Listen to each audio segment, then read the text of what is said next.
I'm Karen Ewert, the founder and head of school at the Sycamore School. I'm a mom, a wife, a therapist, and a professional educator. All of who I am is why I'm opening the Sycamore School. I have two school-age children, a son in 6th grade and a daughter in 12th grade.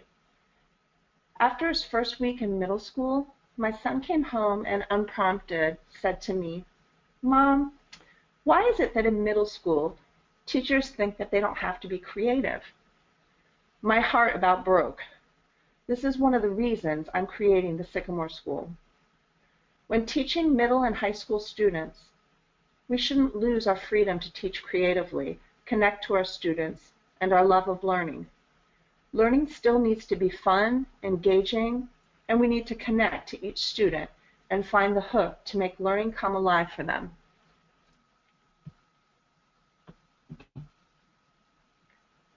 Both my children had wonderful elementary school experiences, but as they started middle school and moved into high school, I saw some trends that concerned me. Scripted teaching. Public school teachers are instructed to teach to the SOLs. As a result, they're teaching with their hands tied behind their back, and it limits their ability to teach creatively and differentiate instruction.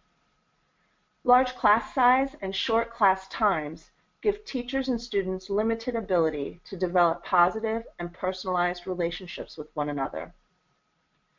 In addition, many of our high schools have turned into pressure cookers, where the onus is on getting exemplary grades and taking an unrealistic amount of advanced classes, putting undue stress on many of our children, causing a multitude of mental health issues. I want to address the flaws I see in our mainstream schools. I want to create a healthy educational environment for teachers and students. I want to bring joy, excitement, and creativity back into learning. I want to focus on what's important, teaching our kids how to think, how to learn, and how to take ownership of their learning. Some students do well in a mainstream school setting, and our public schools have a tremendous amount of resources available to them. However, there are other students who need something different. I began to see a need that I think we could fill. A need to provide a small community school that focuses on personalized, experiential learning. So what does that mean? What is experiential learning? Experiential learning means learning by doing.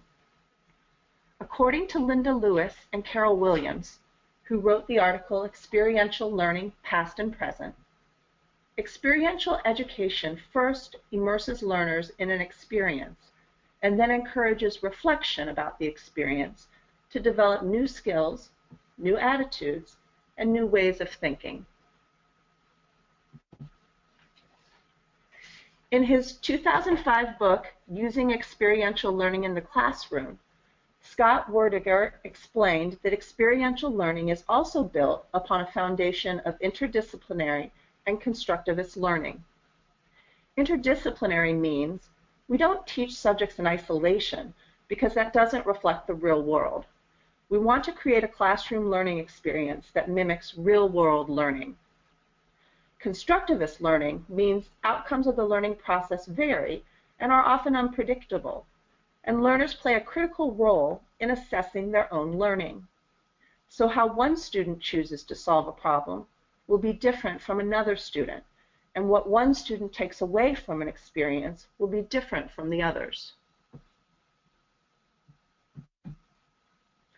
According to Next Generation Learning Challenges, experiential and problem-based learning, also called authentic or real-world learning, helps students apply core content to the real world. Curriculum is built on inquiry, project-based learning, field studies, and service learning, so that students directly see the relevance of academic content and develop essential skills such as critical thinking, communication, collaboration, and creativity. This graph outlines some key features of experiential learning, what it is and what it is not. Experiential learning includes teaching both content and process. Teachers balance facilitating experiential activities with teaching the underlying content or theory. It's important to note that experiential activities are structured, purposeful, and include a reflection piece after the activity, allowing students to reflect, debrief, and evaluate what they've just experienced. It's not just letting students do whatever they want. Experiential activities allow the students to make connections between the learning they're doing and the world versus teaching subjects in isolation. Activities should cultivate the ability to see relationships in complex systems and find a way to work within them. Ongoing self-assessment is important. We want students to understand what and why they're learning something, and if they're struggling, feeling comfortable asking questions and making sure they understand concepts. Experiential learning also encourages students to learn outside their perceived comfort zones, to open up their world and feel comfortable trying new things and taking risks. Learning is personable, purposeful, and personalized. Teachers create a safe place for students to work through their own process of self-discovery.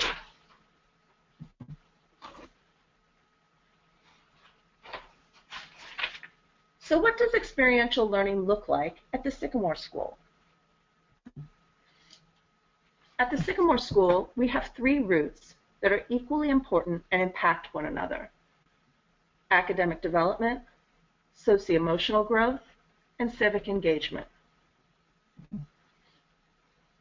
Academic development at the Sycamore School starts with teaching content knowledge, but it doesn't end there. We teach students how concepts are connected across content areas and how to apply what they're learning to real-world situations, incorporating 21st century learning skills and literacies. 21st century learning skills include critical thinking and creative problem-solving skills. 21st century literacies include financial literacy, economic literacy, technology literacy, and global awareness. So how do we do this? We start with incorporating universal design for learning. Universal design for learning provides a framework for understanding how to create curricula that meets the needs of all learners. We give students choices of how content is presented, how they work with the material, and how they demonstrate mastery. Students can work at their own pace, enabling students to spend more time on concepts when they need to, and offering accelerated learning when appropriate. We also regularly offer project-based learning or transdisciplinary learning, where the teachers and students come together and choose a high-interest project that brings together all the core subjects. For example, they may do a project on roller coasters, where students study the history of roller coasters, the utility of using metal, plastic, or wood materials, how to structure a roller coaster and actually build one. This brings together language arts, math, science, and social studies concepts and activities. For students who are not at grade level in a certain subject or have gaps in their learning, we offer foundations courses in reading, writing, and math. Social and emotional growth includes helping students increase their self-awareness, learning how to more effectively relate to others, and how to connect to the world around them. We do that by explicitly giving students tools to self-regulate so that when they're upset, angry, or disengaged, they can recognize that and know what to do to reset, get back on track, and be more available for learning. We not only have regular opportunities for students to collaborate, but we actually teach our students how to work effectively in a group, helping them recognize different roles, what they tend to gravitate to, and how to navigate different personalities and aptitudes. We also provide regular mindfulness practice. For example, every day between our movement class and their core classes, We have a 5-minute mindfulness exercise to help students transition from a high-energy activity to a more sedentary one. Each student also is part of an advisory group comprised of a small group of students and a teacher.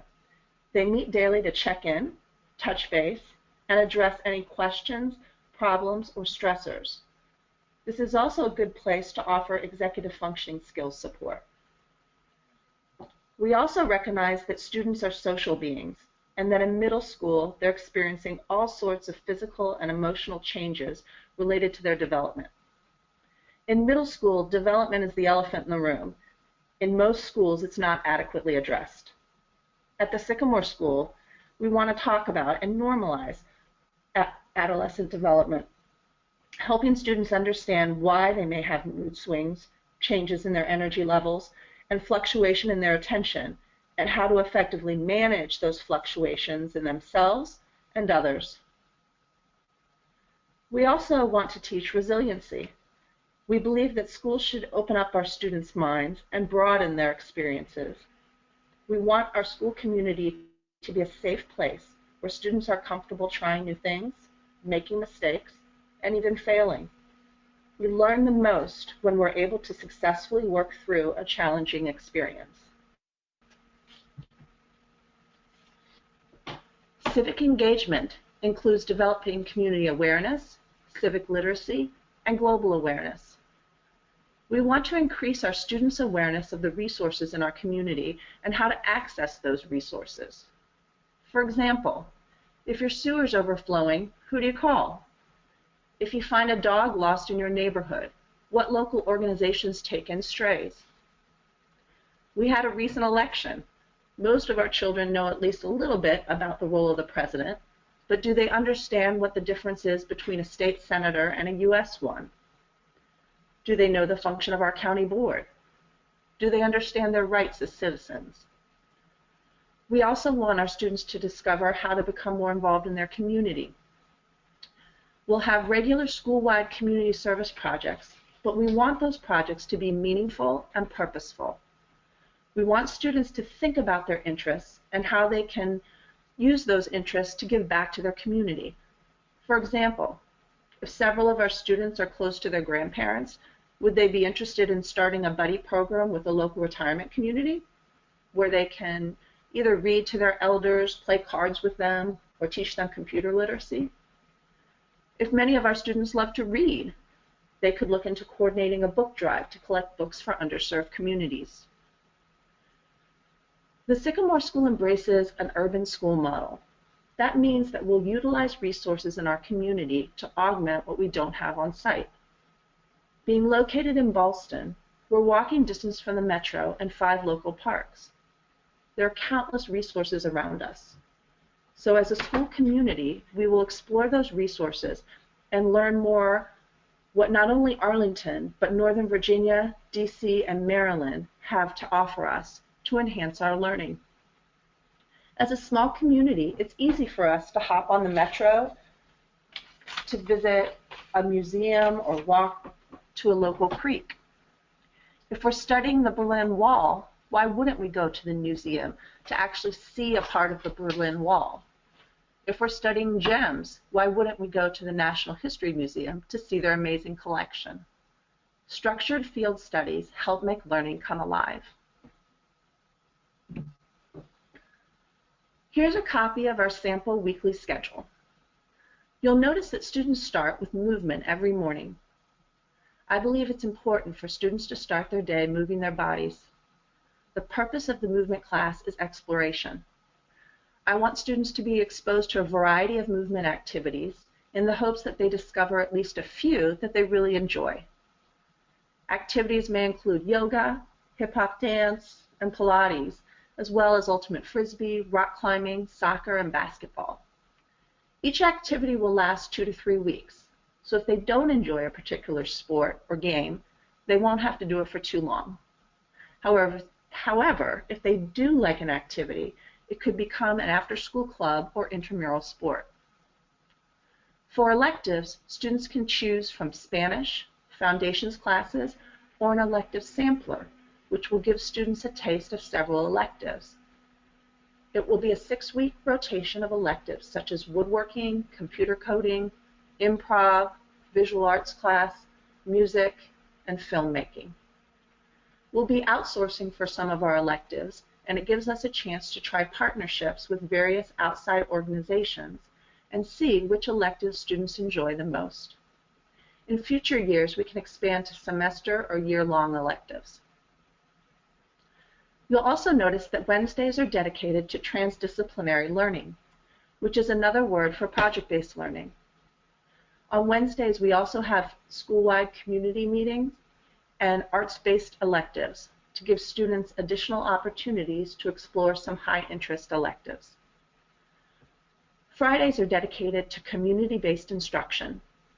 On Fridays, we'll either be going on field studies, engaging in community service activities, or bringing the community to the school, hosting speakers or other high-interest guests. Pending parent and student interest, we'll also offer after-school clubs, where outside groups, such as Educational Theater Company, will come to our school to offer students enrichment programs, such as improv, comedy, or filmmaking club.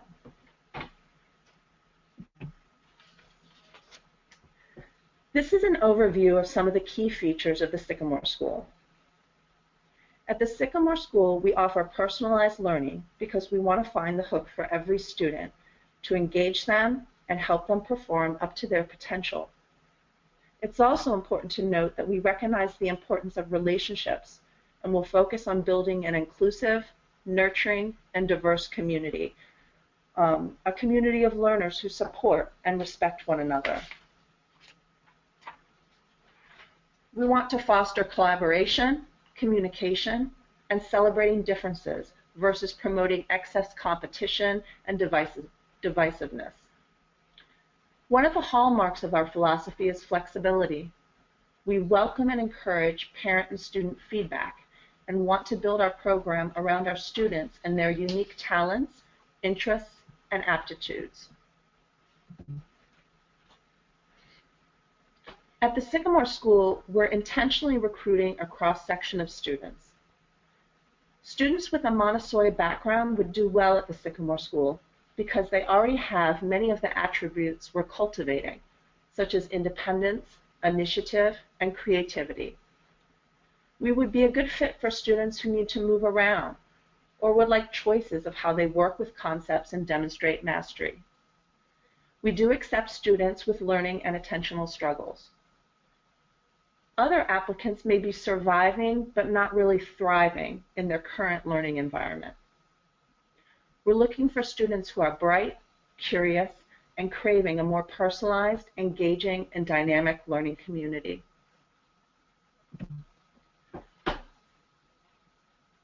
Admissions is open, and we're currently accepting students for the 2017-2018 school year. Our inaugural class will include students grades 6 through 8 and will expand with our students through the 12th grade. If you're interested in enrolling your child or learning more about the Sycamore School, please call or email to make an appointment.